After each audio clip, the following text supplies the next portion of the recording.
Hey, it's me again, and welcome back to the show. My name is Zon, and welcome to Arzon's Archive. Today, we're going to be reviewing the Transformers Legacy Ferak from the Walmart exclusive Star Raiders subline.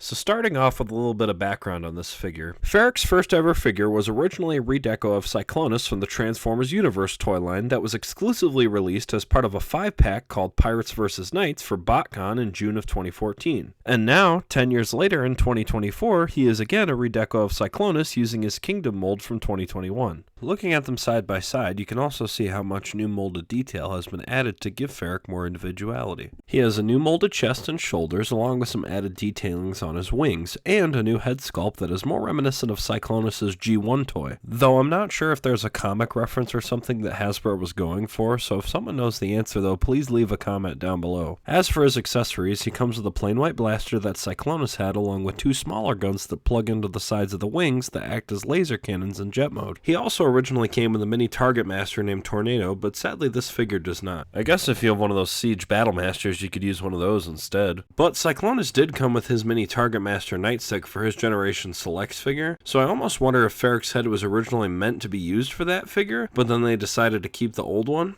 I don't really know if that's true, but if someone does know, please let me know. It's just something I noticed since he doesn't look that way in the comic, and unlike the original figure, he's also missing the Decepticon logo on his head, but he does have a Starseeker symbol on his arm. So this figure of Ferak is more like a new take on the character with pretty much the same background, but instead of working for Cannonball, he works for Thundertron. But according to TF Wiki, he was once friends with Wheeljack and then joined the Decepticons to help Shockwave and Soundwave. So I like to imagine that similarly to how Ratchet and Lockdown have their rivalry, it's the same sort of thing between Ferak and Wheeljack. Except unlike Wheeljack accidentally inventing doomsday weapons like in the cartoon, Ferak just makes them in his spare time for fun. So I'd say that this figure already comes with a lot of potential for future stories if he ever shows up in any new Transformers media. So aside from his character dynamics, how dynamic can he pose? Quite well actually. His shoulders can rotate a full 360 and can bend up slightly over 90 degrees.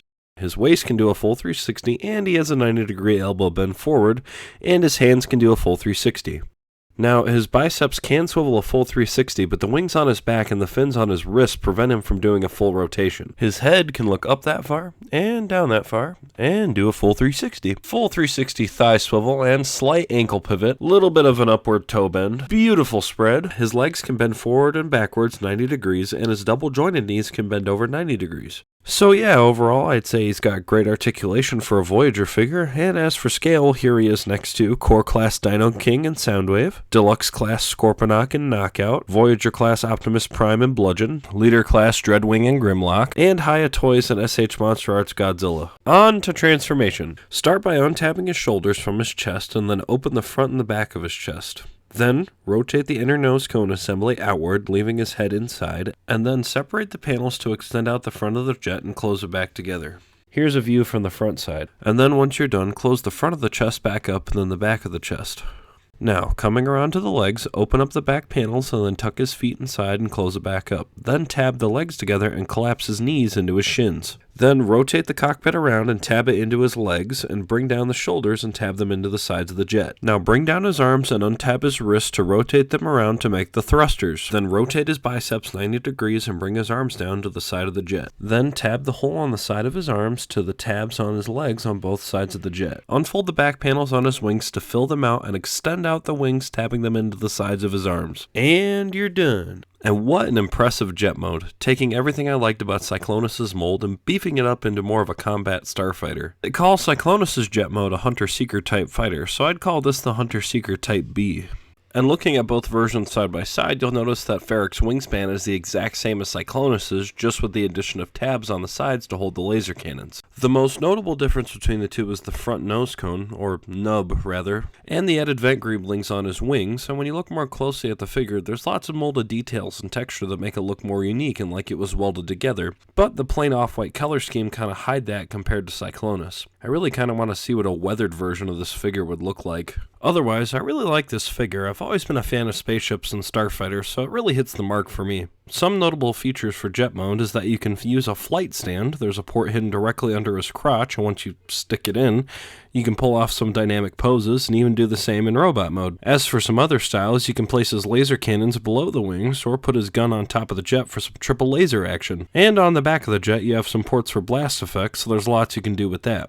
The only real limit is your imagination. For size comparisons, here he is next to Titan's Return Trigger Happy, Legacy Galaxy Starscream, Studio Series 86 Scourge, and Transformers Armada Tidal Wave. So yeah, those are my thoughts on Transformers Legacy Ferak. I'd give this figure a solid 10 out of 10. He has really nice features and is super fun to transform back and forth. I've asked this, casual! Wait, what are you doing?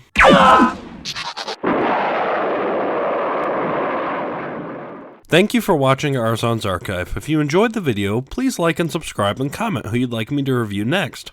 I hope you all have a happy new year, and I have many more reviews coming soon. See you next time.